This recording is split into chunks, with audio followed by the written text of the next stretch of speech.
Boxing King Media.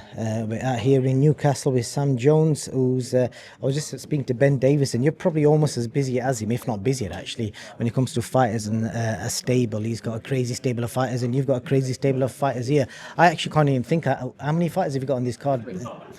Three. Yeah. So we'll start with you go through them. What are you expecting from them? Start with the guy that down the order. We've got Adam Macker on Before the Bell, coming off his debut at Madison Square Garden. Then we've got Cameron Vong. Then we've got Mark Dickinson in a local derby against Troy Williamson. These are the shows we live for, aren't they? This is what excites me, these types of shows. You know what we're missing here? Does Napa still manage Troy? Yeah. Where is he? Because it would have been great content getting you two together. Yeah, listen, there's plenty of time to do that. We're looking at doing the Conor Walker-Blair Cobbs fight, so I'm sure you might see us there, but you might not get him in the lens. If it was a competition of talking, I'll back you, but anything physical, mate. I'm running, mate. I would beat him at talking, but there's probably nothing physical. He'd bend me in half, wouldn't he, old Napa? Literally. But it's a great fight, Mark Dickinson. I'm not got to speak to him today, but one of the things I wanted to ask him was last fight I was ringside for his fight in that Planet Ice place. It was fucking freezing. That's what I remember about that night. Baltic in there, yeah. It was absolutely Baltic. It was absolutely. Feel my toes. It was very, very cold in there. But it was the perfect arena for Pat's, because Pat was headlining. Can't headline Pat in the MEN or anything like that, but in Ultra it was packed in there. He sold about 2,000 tickets. The atmosphere in there was fantastic. So yeah, it served its purpose.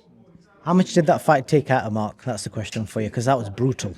I thought Mark won. Mark was the comfortable winner in there. He took a few, but he gave out more. I don't think it took anything out of Mark in that fight. I thought Mark was brilliant in that fight. I thought he controlled the whole fight, and he won wide on the cards. Troy on paper has lost his last three, but all against very good competition. Good competition on points as well. So, how do you see this? Is this him being battle worn, or do you think the experience of them three fights sets him up better than Mark for this fight? I just think Mark is Mark's a more talented fighter, in my opinion. But I've got nothing but love or respect for Troy. Troy's a friend of mine. This is just business. It's a local derby. They're mates. So they've shared many rounds sparring. County Durham, what? Yeah, both from County Durham. They say that they're good mates. They've sparred each other loads around. They know each other inside and out. One thing I will tell you is, for as long as it lasts, or whether it goes the distance, it'll be a great fight. Adam Macker, excited to see him. He had a bit of it wasn't the easiest fight to get on debut. They chucked him in with a guy that was swinging from the hip, and we don't normally see that. So, what have you got for him this Saturday? It's a Spanish journeyman, but look, Adam's 18 years old. He's only 18 years old, and we're in no rush with him, but Adam's aiming for the stars. Adam will fight anybody right now. He's that type of person, but it's up to us as a team to kind of rein him in a little bit. Listen, I'm the first to get excited. I'm the first to get excited, but we need to just relax and go do it properly with Adam, because he is only 18, but he can seriously punch. For 18 years old, he's a freak of nature, so it's going to be hard to match him. Well, I'm going to talk about some other stuff. Obviously, I've not met you since you've started working with Daniel Dubois. So I think the first question I've got for you is what's the role with Dan? Who approached who? How did the conversation go for you to start working with him? They approached me. Team Dubois approached me, and I accepted the job. I think it's a great job to accept. It's an honour for me to be a part of that setup, especially the way we were in opposite corners, weren't we, when I was with Joe Joyce, and I think it's a good story. But I think I offer a lot to Daniel, and I'm genuinely very excited people forget he's only 27, Daniel Dubois, and he's got a massive future ahead of him. I think people sometimes forget as well, fighters change promoters, they change trainers, and they go with trainers that was against them, they go with promoters that was against them. So it's no, it shouldn't really be a shock, should it? He's working with a manager that was against him before. It's not shocked me. It didn't shock me. I don't say that in an arrogant way at all. I've spoke to his dad many times, so it didn't shock me that they reached out. But at the same time, it's still like it's a privilege for me to do that. It's an honor. Like who am I really? Like I'm just doing my thing, and to get that type of call from someone with that stature, it's always obviously it's really nice. Just explain, because I've seen a lot, because a lot of people have been having opinion on what you're going to do with Dan. You know, you're going to be the voice. What are you going to do? So just explain what your role is. Exactly what I do with my other fighters: manage, advise. That's what I'm there to do for Daniel Dubois. Yeah, that's quite a fair statement. Because I'm going to bring this up, because when I was interviewing Dom the other week, and Dominic Ingle, and I think he said to you about, because he was joking about the pre-fight party, and he made reference to you working in a bakery. I just want to correct that. You was working in the car trade. So I think it's quite... When we say I worked in the car trade, I've worked everywhere. I've stacked shelves. I've worked in a factory delivering parts. I've worked in retail when I was younger. I've done every job. I'm proud of that. It's made me the person I am. I've got no shame in my working past that I've done different jobs, because I've not had it given to me on a plate. I've not had it passed down to me by someone I've not had a famous trainer dad or a famous promoter. I've not had it. I've done it myself. So whatever I've done and whatever trade I've been a part of, I'm very proud of. But no, a baker is not on that list. I just felt like it was a very weird thing to say, but I was thinking, if I was a baker, I'd be proud of it. I was going to ask you for bring some cakes if you was, but either way, no matter what you've done. There's a bakery, by the way, in Derby that I do spend a lot of time in, as you can probably see, called Bird's Bakery. You only really get it in the Midlands, so yeah, it's an amazing bakery. Yeah.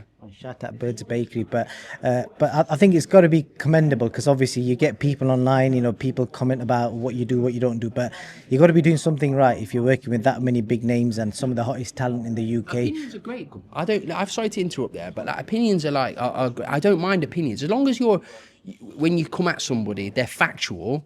Absolutely fine, but don't make stuff up, like randomly make stuff up. You can't do that. But look, I'll tell you what, I'll give you a chance to correct. So what's the worst thing you've heard about yourself that people think that you might be doing in the boxing business? Correct it. That I dye my beard. It drives me mad. Or my hair. It actually sends me nuts. I thought you did as well, to be fair. Genuinely, on my mother's life, I've never ever dyed my hair. I dyed my hair once when Kevin Peterson played for England in the Ashes. When he done that yellow, that blonde stripe, I dyed it then. But other than that, I've never dyed my hair in my life.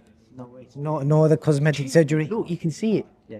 Yeah, I've had a hair graft. But I've never dyed it. That's what I mean. Like, if I'm going to say to you, oh, I've had that, I'm going to tell you if I've dyed it. I've just like, yeah, that sends me mad more than anything. Like, oh, look at him.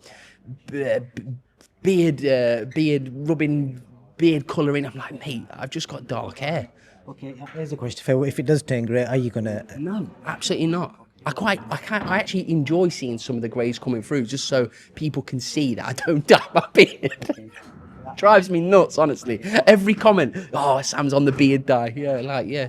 Well, you could probably promote some beard dye on the back end of that, but... I'm going to, actually. I think I might actually do it. Yeah. Imagine that. It'd be good, wouldn't it? Definitely would.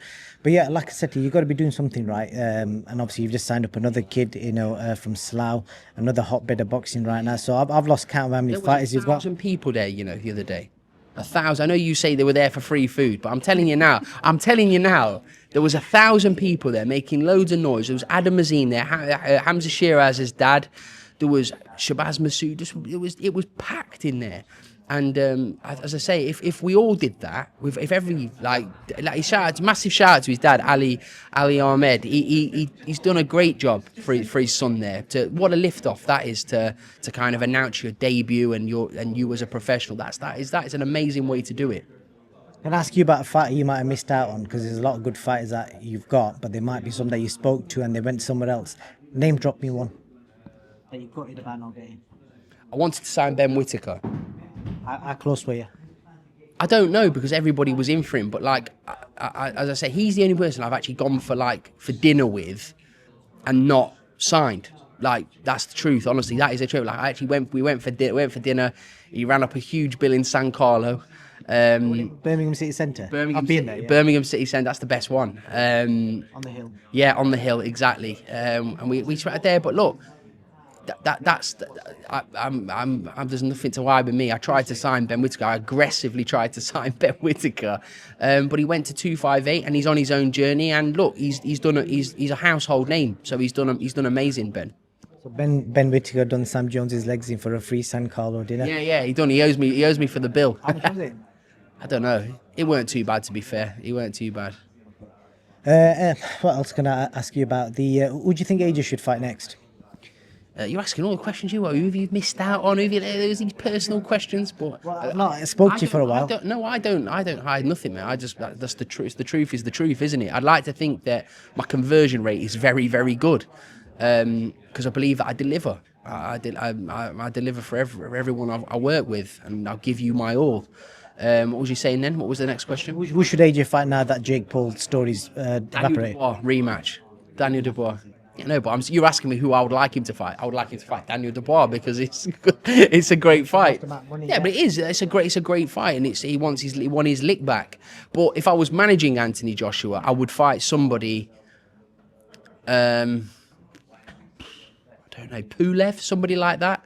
Not Pulev, he's already boxed Pulev. Maybe the Tony Yoka fight was being spoken about for reason. Just somebody to kind of regain the confidence and then go into a massive fight. That's what I would do.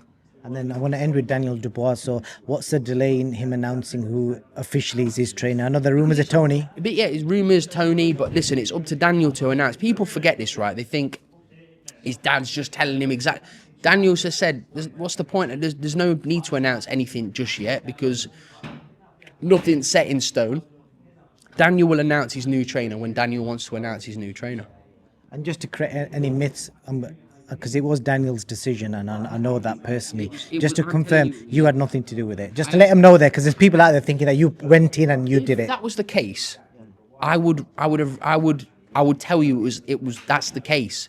Daniel made the decision, and Daniel alone. Yeah, I know that from people around his team, so it's good that you're.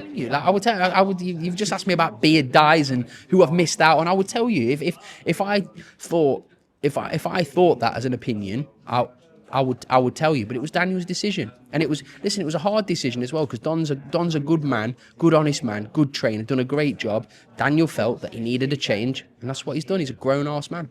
Yeah, definitely, because actually there's a lot of mad myths out there, so it's good to correct some of them.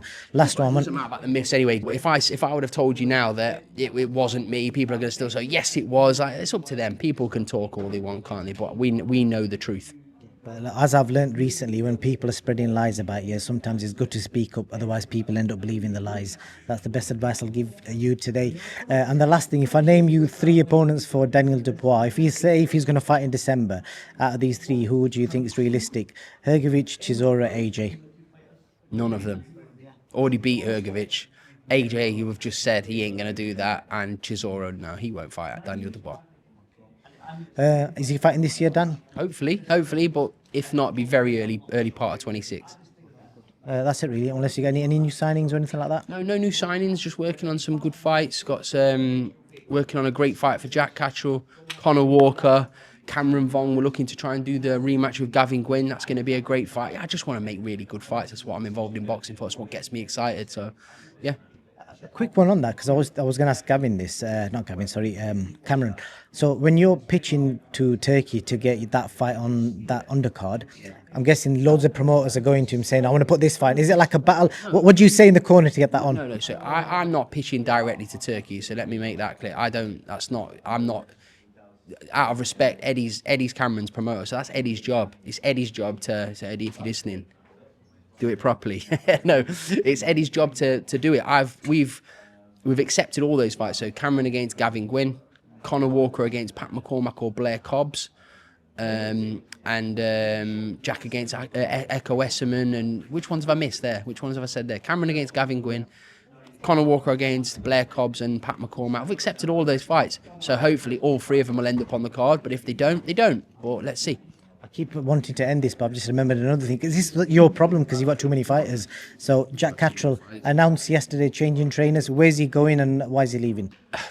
Listen, it's an emotional situation. because they are, when I say they're close, their families are so close, there's been no fallout. So when people are trying to suggest it and try and shit that, there has been no fallout. Let me make that very clear. No fallout whatsoever.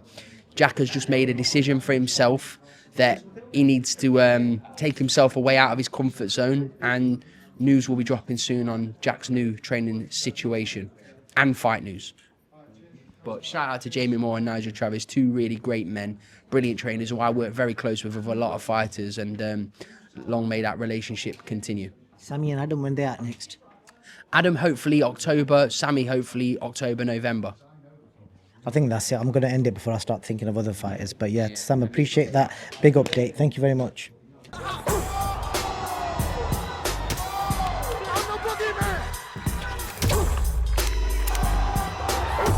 Respect isn't given, it's earned in blood.